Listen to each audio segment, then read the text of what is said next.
Le bilan partiel des intempéries dans le nord du pays fait état de plus de 12 morts, de centaines de maisons inondées, de nombreuses plantations détruites et d'un grand nombre de bétail emporté. Après la première dame, Sophia Martelly, c'est une délégation gouvernementale conduite par le président lui-même et son premier ministre Lamotte qui s'est rendue dans la deuxième ville du pays dans le but de venir en aide aux sinistrés. Un budget de 34 millions de gourdes pour faire face à l'urgence dans ces régions touchées par les intempéries ont été débloqués. Le gain de la catastrophe, l'État a une réponse pour le bail. C'est certain que depuis le jour même, il y a différents acteurs qui ont agi sur le terrain. Il y a première dame qui est allée, ils font visite des lieux, ils font nous des rapports. Et aujourd'hui, nous pour aller avec une délégation assez importante, ministre de la Justice, ministre de l'Environnement, ministre Travaux publics, ministre des Finances, Premier ministre moi-même pour nous regarder, pour nous connaître qui degré et dégâts gain. Il y a des photos première dame dans côté moi par exemple, il y a des côtés qui ont des plantations de bananes qui sont ravagées.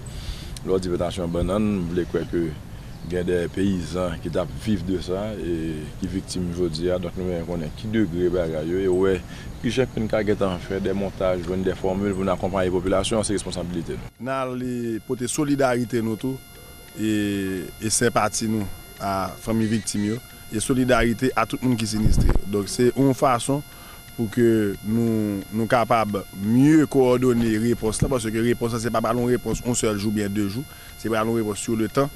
Une réponse structurelle pour que nous soyons capables de lever des défis. Et qui ministre va faire nous avons un président, premièrement, moi-même, nous avons un ministre des Finances, et pour coordination et décaissement financier pour venir en aide à sinistrés.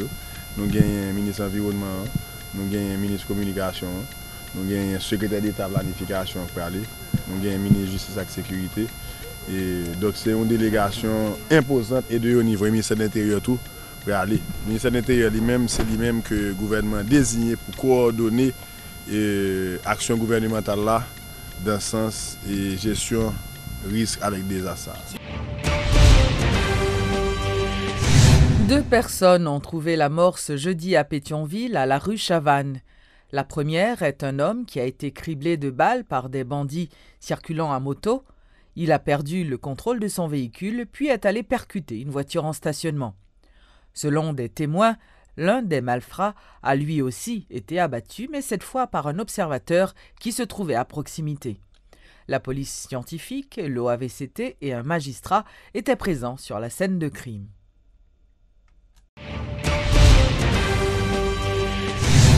Une nouvelle rencontre est prévue entre le président Martelly et les représentants des 6 partis politiques constituant l'aile dure de l'opposition le 12 novembre prochain. Les correspondances ont été adressées à chaque responsable de parti, en particulier, afin d'éviter le malentendu de la dernière fois. Parallèlement, le chef de l'État doit s'entretenir ce vendredi au Palais national avec le cardinal Chibli Langlois et des représentants de la société civile ayant exprimé leurs préoccupations dans une note parue le 22 octobre dernier. L'annonce a été faite ce jeudi par le porte-parole de la présidence, Lucien Jurat. Donc, l'y renouveler volonté pour l'y rencontrer donc avec Monseigneur Guillaume Poulard et puis 13 représentants dans la société civile là, et rendez-vous ça, l'IBAI pour vendredi 7 novembre dans le Palais national à 10h30. Chef l'État a relancé invitation que le lancé déjà by 6 partis politiques qui eux-mêmes ont représentés dans le Parlement, représentants qui connaissent déjà refusé voter amendement loi électorale là. Et invitation ça, c'est pour jour capé mercredi 12 novembre 2014 là, à 11h dans Caribé Convention Center. Et la différence qu'il y a entre nouvelle invitation ça et première là, c'est que c'est des invitations qui adressées à chaque responsable de parti politique. Nous voulons parler de M. Jonas Kofi, qui est secrétaire exécutif national de Parti haïtien pour Haïti, Mme Edmond Supplice-Bozil, qui est présidente de la fusion des sociodémocrates, le docteur Maryse Narcisse, qui est coordonnateur national AI de Famille Lavalas, le sénateur Jean-William Gentil, qui est coordonnateur national de contrat PEPLA, agronome Jean-André Victor lui-même qui est coordonnateur comité de pilotage MOPOD et député Levaillant Louis Jeune qui lui-même c'est coordonnateur de unité, de telle sorte que le mercredi 12 novembre là à 11h dans le Caribbean Convention Center, chef l'État a une possibilité de discuter avec eux, Jean, groupe 6 sénateurs là, lui-même, demandé et conformément à communiquer qui est sorti dans le Palais national pour dire volonté que le chef l'État a lui-même pour le parler avec tout secteur dans la vie nationale là, de façon à ce que nous soyons capables de joindre une vraie formule là, qui peut faire nous arriver le plus rapidement possible à l'organisation d'élections libres, honnêtes, démocratiques et inclusives dans le pays. Jusqu'ici, les interdictions posées par l'État haïtien en ce qui concerne l'importation des produits en provenance de la République voisine sont effectives. Le secrétaire d'État à la production animale, qui rencontrait la presse mercredi, a en effet rappelé aux usagers de la frontière de la ferme détermination des autorités haïtiennes à sévir contre les contrevenants. Le produit avicole pas qu'à rentrer sans pas une certification sanitaire. Certification ça pour qu'on gagne aucune entreprise dominicaine qui a présenté certification ça qui fait que jusqu'à présent nous-mêmes nous pas capable aucun permis d'importation. C'est situation ça qui prévaut depuis des mois et pas gain aucun changement qui fait là-dedans. Là où il y a des œufs dans la rue, nous déjà avons une production de 4 millions d'œufs par mois qui fait dans le pays.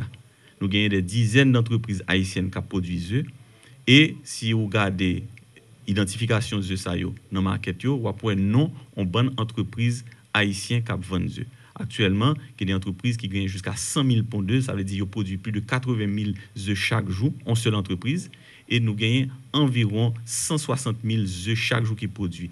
Qui est dans le département de l'Ouest, qui est dans le département Nord-Est, qui est dans le département Sud, nous avons des entreprises qui produisent œufs et qui produisent poule tout. Situation n'est pas facile pour entrepreneurs qui sont ici là à cause de problèmes contrebandants. Nous avons pour lui, mais nous avons tout pour nous voir comment nous sommes capables de joindre des incitations pour permettre que les investisseurs soient business capables de marcher plus bien. Donc, lutte contre la contrebande est essentielle, mais il y a d'autres mesures que nous prenons par rapport à crédit, par rapport à formation, par rapport à encadrement technique pour nous augmenter la production poule avec œufs boïsia. L'Office de management des ressources humaines, OMRH, a lancé ce jeudi le système interministériel des ressources humaines, financé à hauteur de 9 millions de dollars par la Banque interaméricaine. Le coordonnateur général de l'Office, Uder Antoine, a expliqué que ce fichier central permettra de mettre en réseau l'ensemble de l'administration haïtienne. Suivez ces explications. Système ça commande relais, nous relais un système interministériel de gestion des ressources humaines que en pile l'autre monde connaît sous le nom de fichier central. Son système intégré de gestion des ressources humaines côté tout ministère, tout organisme, toute fonction publique là en réseau. Son système qui sous contrôle OMRH qui a pour valider données, pour accompagner le ministère, encadrer le ministère, pour assurer nous quand même c'est des informations fiables qui entrent dans le système ça. Mais son système de côté que ces mises à jour là a fait au niveau de chaque ministère. Centralisé pas dans le sens pour ne mettre aucun ministère dépend de nous, mais son façon quand même, aujourd'hui, nous connaissons, si nous parlé de efficacité, nous avons parlé de l'utilisation des nouvelles technologies de l'information.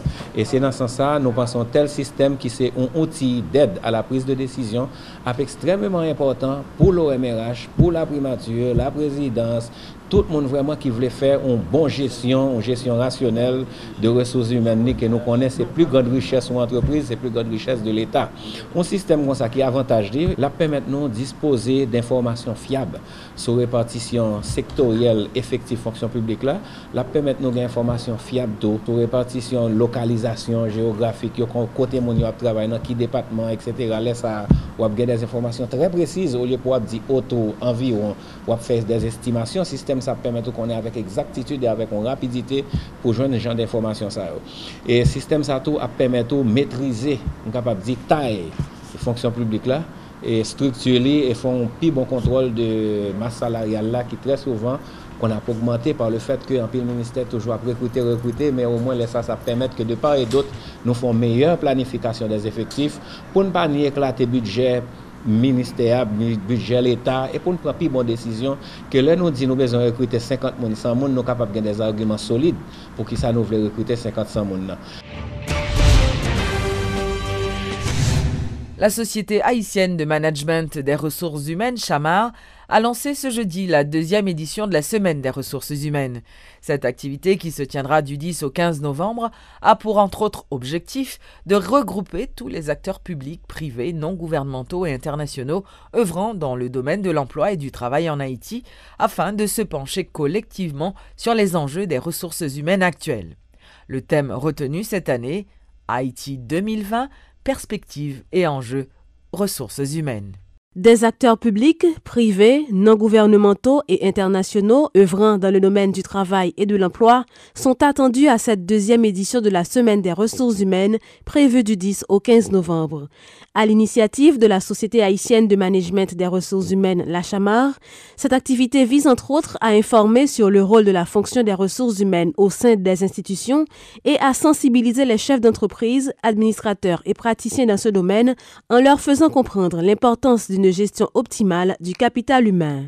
Une semaine qui s'annonce riche en termes d'échanges, de l'avis de la vice-présidente au membership de la Chamar, Gerdy Saint-Louis. C'est un espace de débat, un espace d'échange d'informations, un espace ouvert à l'établissement de relations professionnelles, de relations institutionnelles pour répondre, pour soulever les bonnes questions, pour poser les bonnes thématiques en matière de gestion des ressources humaines, pour s'enquérir par exemple sur dans le contexte international, quelles sont les pratiques, comment a évolué la fonction des ressources humaines, quels sont les leviers économiques, les leviers de performance pour les entreprises en parlant de gestion des ressources humaines, mais aussi et surtout réellement d'avoir accès à une formation spécialisée pour les praticiens de ressources humaines dans le pays. Sur le thème Haïti 2020, perspectives et enjeux, ressources humaines, la Chamar renouvelle cette expérience à un moment où les entreprises publiques et privées font face à de nombreux défis. En dépit de tout, elles doivent adopter de meilleures stratégies afin d'être plus compétitives. C'est du moins ce que souhaite la Société haïtienne de management des ressources humaines. C'est pas pour rien que nous avons cette semaine le premier trimestre de l'année fiscale légale.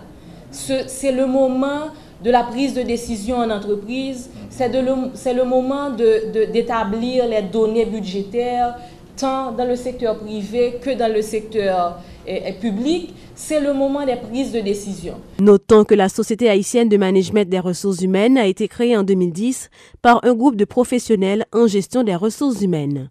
Sa mission est notamment de diffuser les connaissances dans ce domaine.